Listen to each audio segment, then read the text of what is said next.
I have had a heart to serve and defend the innocent since I was little, and as soon as I started learning about suffering globally, I knew I wanted to do something about it. Your life truly can be used as a force for good. We need to get more veterans involved in all of these situations across the world. And we can't do that without support, because the need is everywhere, and we have the resources to bring the proper people there with your help.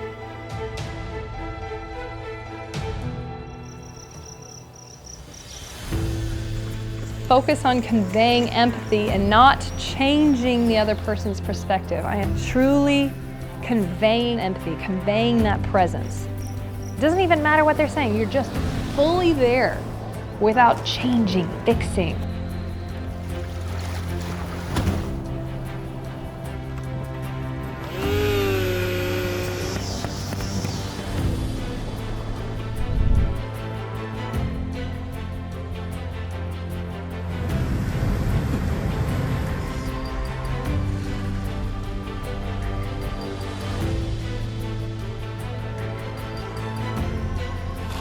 Able to bring some supplies to help some emergency situations, but what I've learned is they need a plan, and the people in charge of creating the plan have also been in shock.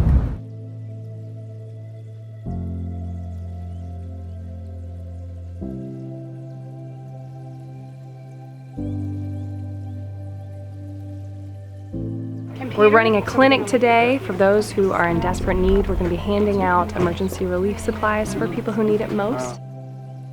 And half the team's going to Abaco to hand out watts of love and these life straws so that people can drink any water and it still be okay for them. So very excited, great team, and lots of progress. Let's do it.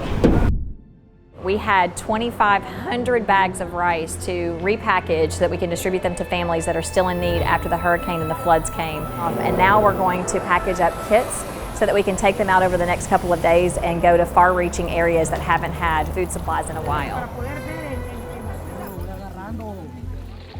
There was over 22 feet of water that came through this town, filling every building with mud and destroying most of what they had. All the kids came and they're like, we want to help, we want to pay. Through G-Force and other incredible donors, we were able to buy school supplies and get over 500 kids in this village and the two surrounding villages back to school, getting educated so that they can have an even better life. St. Vincent and the Grenadines were in the middle of volcanic eruption.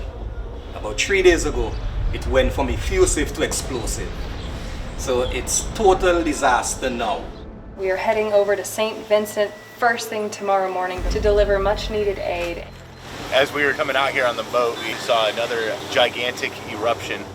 Us being ex-military, we know how the government agencies work, and we come in to be able to map out what sort of infrastructure has been affected, what sort of items are needed at this time, and by phase is what we specialize in. We are here in Haiti, the aftermath of a deadly earthquake that was 7.2. It's really vital that organizations that are small and nimble like ours get on the ground as fast as we can so that we can actually feed information to the large organizations as well as be there to help the people actually get to the aid. People who had just been pulled out of rubble and these babies who have had buildings fall on them.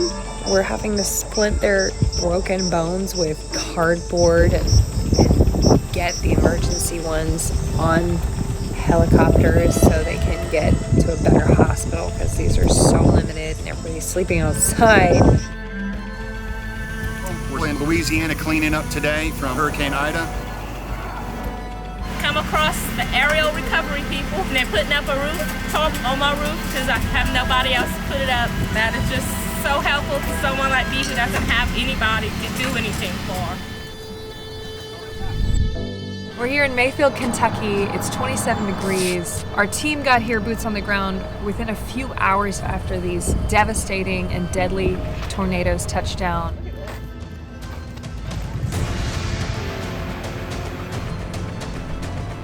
So far we've got volunteers to conduct search and rescue and clean up debris.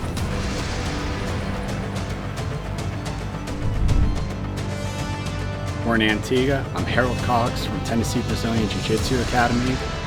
We covered a 2-day women's self-defense seminar where we were able to instill a sense of hope back into a group of women that were affected by tragedy in the community and had the hope taken from them.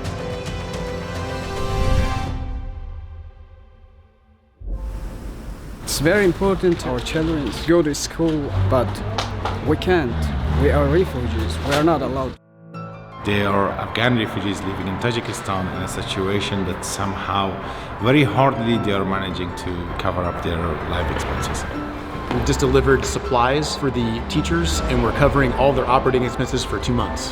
And we are distributing 6 months of food per family.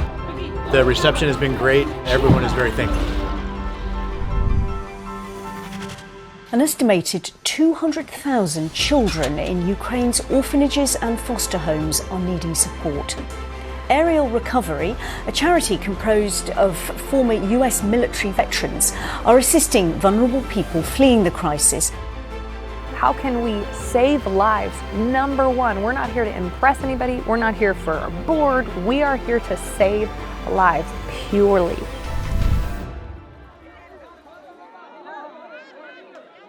We just dropped off a lot of aid, but it just seems like a drop in the bucket.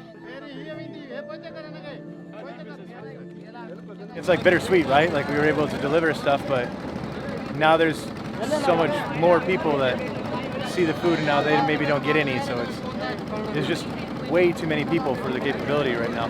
We just need more support, that's all there is. It took us 2 hours to get out here on a boat, and normally you drive to it, so it just shows how bad the flooding still is. We're in one of the most beautiful places I've literally ever been. It's just this picturesque valley with agriculture. And right here in front of me, they lost all of their yucca crop, all of their bananas. We went down and we were talking to this elderly couple and we said, hey, we have some tarps so we can cover your house since you lost the roof. And he's like, oh, that stuff's really expensive. He's like, I don't have any money for that. And like, no, it's free. And you should have seen his face. Like, what? This Hurricane Ian is legit. I can't stress enough to you folks back home that the destruction is substantial. Aerial Recovery's done a really good job of taking all the good things about the military and transitioning them into a civilian setting. Just, getting in where most people don't, when victims are in most need.